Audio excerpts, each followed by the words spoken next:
Campaigns are about one thing and one thing only: winning. No, they're about changing the world.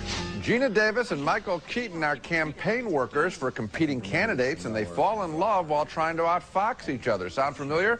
That's the story of Speechless, one of 6 big new movies we'll be reviewing on this special holiday edition of Siskel and Ebert, along with Jim Carrey's latest comedy, a romantic epic western with Anthony Hopkins and Brad Pitt, a Roman Polanski political thriller, and much more. I'm Gene Siskel of the Chicago Tribune. And I'm Roger Ebert of the Chicago Sun-Times. Our first movie is named Speechless, and it tells the story, and it does sound familiar, Gene, of 2 political speechwriters who find that opposites do attract. And amazingly enough, this movie is allegedly not inspired by the courtship and romance of James Carville and Mary Madeline, who were on different sides of the 1992 presidential campaign. Well, I can believe that, in part because the characters in Speechless don't seem to take politics very seriously, and the movie itself considers both candidates to be more or less worthless bozos. That doesn't keep the writers from losing sleep over their campaigns, however, and they meet for the first time in a battle over a bottle of sleeping pills. My kid has this cough. Really? Yeah. Can I see that for a second? I don't think these are for kids. These are, no, they're not. In fact, they're not even for coughs. Gina Davis is the liberal here, and Michael Keaton is the conservative, although they don't know that when they fall in love later that night and the following morning. The clutch. Huh? The clutch. Just show me where your clutch On the car. Oh.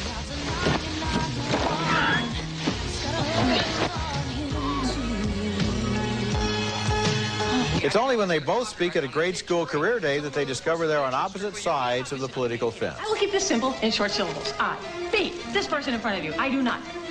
The international symbol for no. I do not want you to come near me again. Speechless is a movie that started with a promising idea and then turned it into a sitcom because it was afraid, I think, to jump into real politics and go for real laughs. Roger, I think this is an awful film, and it's a blown opportunity of what should have been a real knockover, a very easy film, because the Madeline Carville model is out there, whether we want to time date this picture or not. Yeah. If you're writing the screenplay and you know this story is going on, you say, hey, wait a minute, we better up the ante because the public already knows what this can be about. This screenplay didn't care enough to teach us a damn thing, excuse me, a darn thing about politics, speech writing, or political campaigns. Oh, you know, it is such an ignorant Whatever thing. happened to the tradition of topical humor? Think of movies like 1, 2, 3 by Billy Wilder, made 34 years ago. Mentions the Russians, mentions Americans, mentions the Cold War, mentions politics. The people in this movie seem to exist on a planet where politics are simply a backdrop for sitcom laugh lines. This is a rough draft screenplay, number one. It has no energy to it. The other thing is I question whether Keaton and Davis have real chemistry on the screen together. I don't believe, as I looked at the two of them, well, they have real like charm. I said charm. I didn't say chemistry. None at all. I never believed they liked each other at any time during the picture. Okay, next movie, and I'll admit this, Jim Carrey is growing on me. Hated him in Ace Ventura, Pet Detective, enjoyed him in The Mask, and in his latest goofy comedy, Dumb and Dumber, Carrey gets the support he needs from a surprisingly smart script about dumb people. 2 dumb friends, played by Carrey and Jeff Daniels, lonely guys who end up traveling cross-country to Tony Aspen, Colorado, to return a briefcase belonging to a woman Carrey has a crush on. Want to hear the most annoying sound in the world?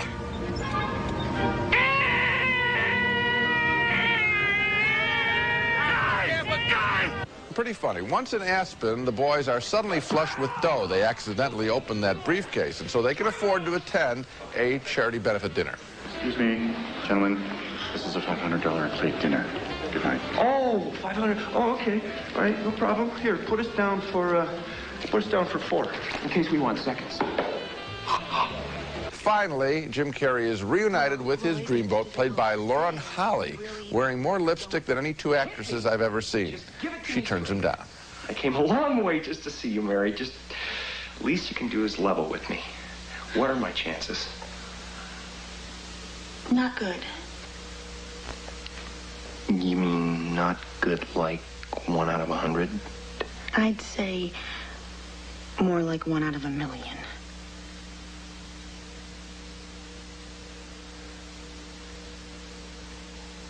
So you're telling me there's a chance? It's kind of sweet. He doesn't get it. Jim Carrey's humor is straight from the Jerry Lewis Sledgehammer School, and he wins you over if he doesn't turn you off through his energy and by having his comedy be a bit more knowing and nervy than it might seem at first. Dumb and Dumber is uneven, looks sloppy, but that's part of its appeal, too. It's sort of a jerk's home movie. A funny jerk. You know, I can't give this movie thumbs up. Really? But on the other hand... God, I heard you laughing. You heard me not only laughing, I almost had to be hospitalized. There was one moment in this movie that is probably the funniest moment I've seen in 5 years of comedies, maybe longer.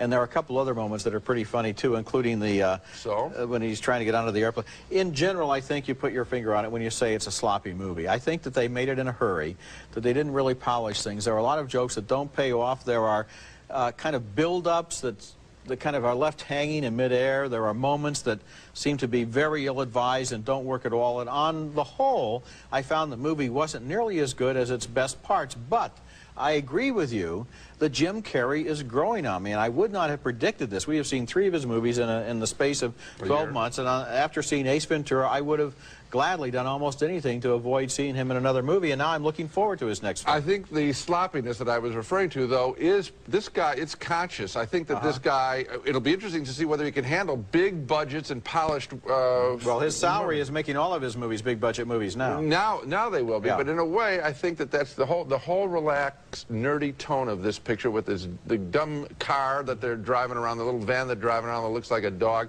I think all of that is a little bit more intentional than you might think. I didn't think it really quite worked, but it certainly does have some good stuff in it. When we come back, Anthony Hopkins has 3 sons, all in love with the same woman in Legends of the Fall. Oh. So this is Tristan. And does he speak English? Tristan, for God's sake. In a remote Montana wilderness, a young woman from the east comes to visit a family headed by patriarch Anthony Hopkins in that scene. She is engaged to marry the youngest and most naive son, but her beauty also attracts the eye of the middle son, who is the rebel, and of the oldest son, who is more responsible. That's the emotional situation at the core of Legends of the Fall, directed by Ed Zwick, who also made the Civil War drama Glory. Henry Thomas, who has grown up since he made E.T., plays the youngest son, and while his oldest brother, played by Aidan Quinn, relaxes on the court with the fiancée, Thomas confesses some of his fears to the middle brother, played by Brad Pitt. She's sort of passionate. She a virgin? Good Lord, Tristan. You brought it up. Well, of course she is. Are you? Wow. Because of the First World War, the young man is unable to realize his plans for marriage, and eventually the older brother turns to the young woman, who is played by a newcomer from Britain named Julia Ormond. I think you know that I'm in love with you. From the first moment I saw you, like in a novel. There is a sense in which Legends of the Fall, based on a short novel by Jim Harrison, edges uncomfortably close to feeling like a melodramatic miniseries in which the Montana mountains are a backdrop for rampaging passions. But the movie is saved from that fate by the intelligence of the writing, the directing, and the acting. I was especially touched by Aidan Quinn's performance as the brother who never quite has either youth or recklessness or imagination enough on his side and actually loses because he tries to do the right thing. I like this picture maybe even more, clearly I think more than you, Roger. I think it's really tremendous. I was impressed with in the writing and the directing because I haven't seen a movie that has taken this many number of characters and given them so much, so fleshed them out so much. It's very difficult to do. You have the father, the 3 brothers, the wife to be. That's 5. Then you've got the 2 supporting players. The people who live there on the farm. Yeah. That's 7 characters. Yeah. We know an awful lot about them, and how that's all done in the manner of about 2.5 hours is very, very impressive. Yeah, I never felt, when you call it a TV miniseries... No, I said it edged in that direction. Not even close. It's a big production. I'll tell you one area where I thought I actually had some problems, and that is in the scenes involving World War I. I felt there were, and I don't want to give away anything, but there are some coincidences there involving 2 people finding themselves in the same place at the same time that I had a problem with. And another thing, What about Brad Pitt's hair? I think he should have had a haircut. I think Brad Pitt, this is a star-making role. He is going to be a big... I mean, I'm the guy that thought California was one of the best movies of last year. I love Brad Pitt's work. I think he needed a haircut. I think that in this movie, his hair was an anachronism. Absolutely not. I think that it's part of his verve of his character. He'll get an Oscar nomination for it, and there should be plenty. Well, there should be plenty out of this picture. He's good in it, and so are the others. Okay, coming up, the classic story of a proud family, Little Women, is next.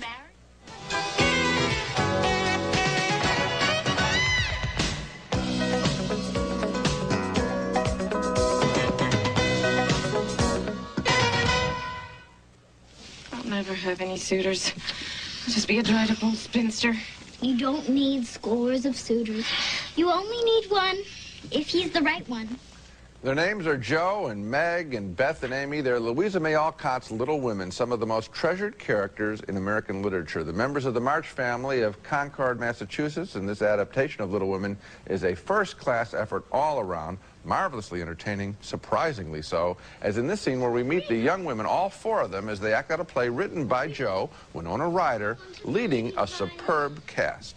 I'm exhausted of being the boy. Play is the thing, Amy. You're too little to be Lady Violet. Here, be the Countess de Montenescu. You don't have any lines. Besides, who would be our Roderigo? The centerpiece of the film is the character of Joe and her relationship between two men. One, the boy next door, played by Christian Bale. So, who are you staring at? You. Actually, what game were you playing? The other man she meets years later is older, a German immigrant teacher played by the wonderful Gabriel Byrne. Your heart understood mine.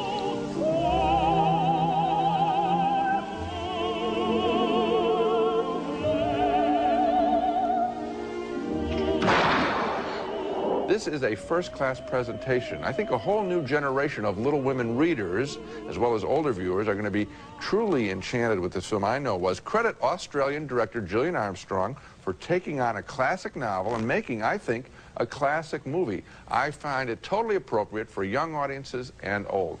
You know, I was completely surprised by the quality of this film. You mentioned Winona Ryder in this movie. There is a scene where she tells Gabriel Byrne that it's okay for him to be in love with her.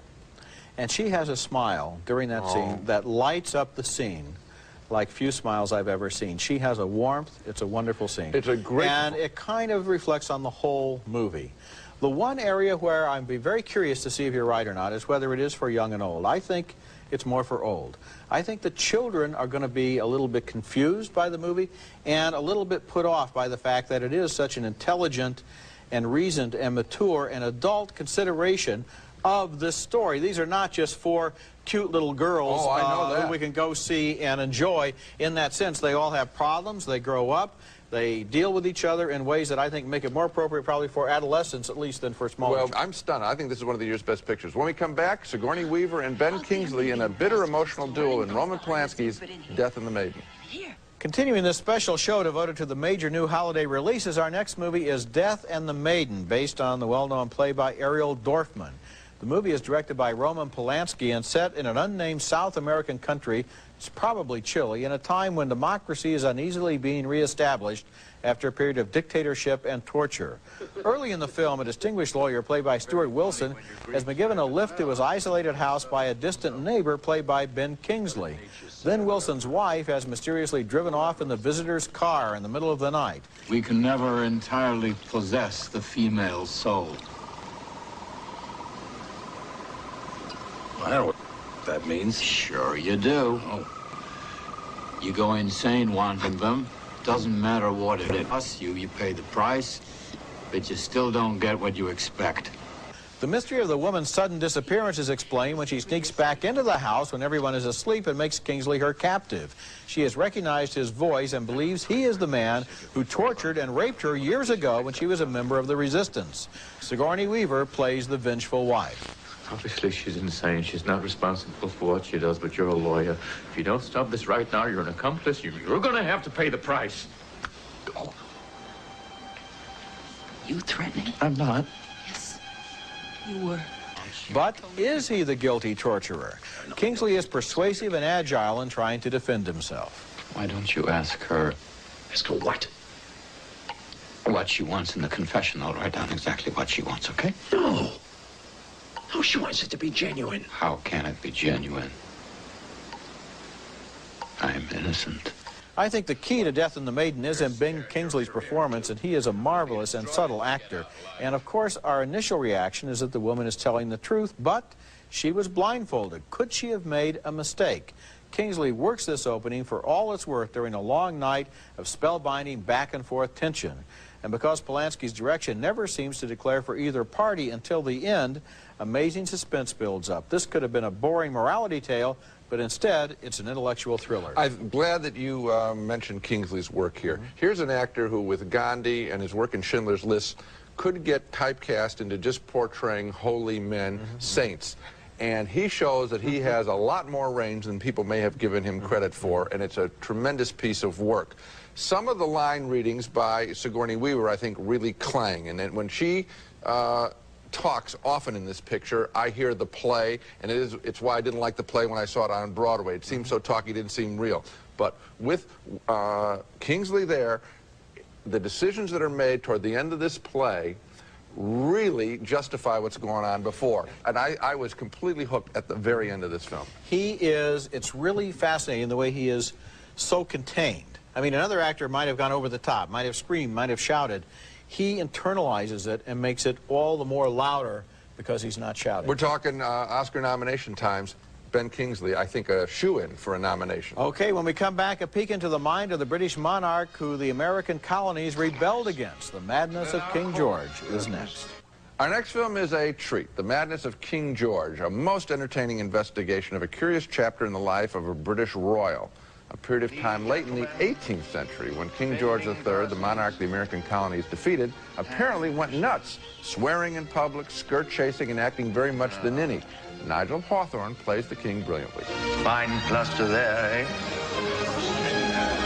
Come on, look, come on. You might learn something. Good ass, too. Meanwhile, in the back rooms of power, a couple of men, including the king's son, the Prince of Wales, as well as the leader of the opposition in Parliament, Mr. Fox, are delighted that the king is tottering. What would happen if the king were ill? I mean, gravely ill. Their Royal Highness would have to be declared regent. Regent? King in all but name. And that's Rupert Everett as the prince. Called upon to heal the king following one medical failure after another is an unconventional therapist played by Ian Holm. I am the King of England, no, sir! You are the patient! The Madness of King George is constantly surprising. It starts out like it's going to be a comedy ridiculing the royals, then it takes a dark turn and finishes with a provocative surprise, all the while apparently staying close to the historical truth. In addition to the performance of Nigel Hawthorne as King George, I also want to single out Julian Wadham as the Prime Minister, William Pitt, and James Carter as his loyal opposition, Mr. Fox.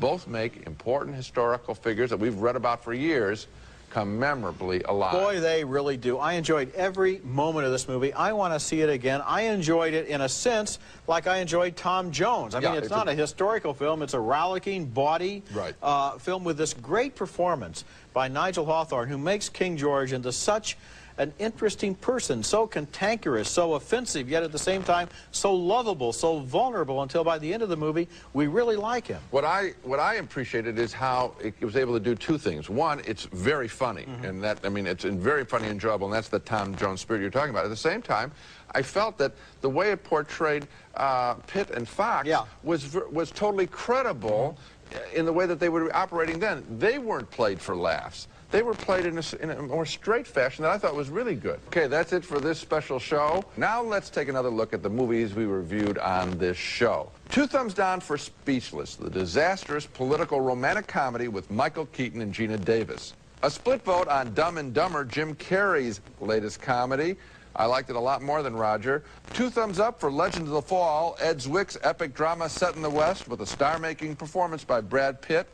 2 more enthusiastic thumbs up for Little Women, a surprisingly mature adaptation of the popular novel.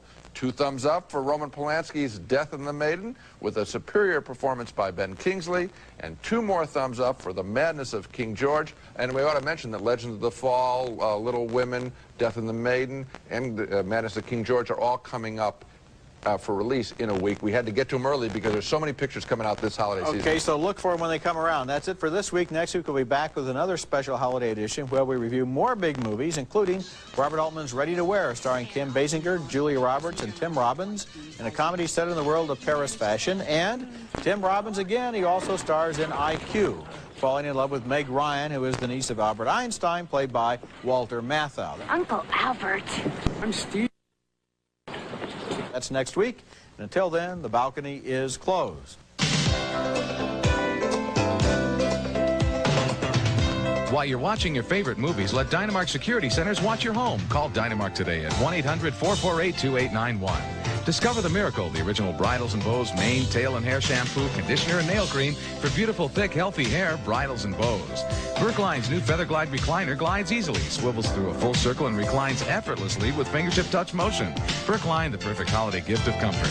It's America's favorite jelly bean, Jelly Belly, now appearing at theaters and video stores with good taste. Jelly Belly beans, try them. You'll love them.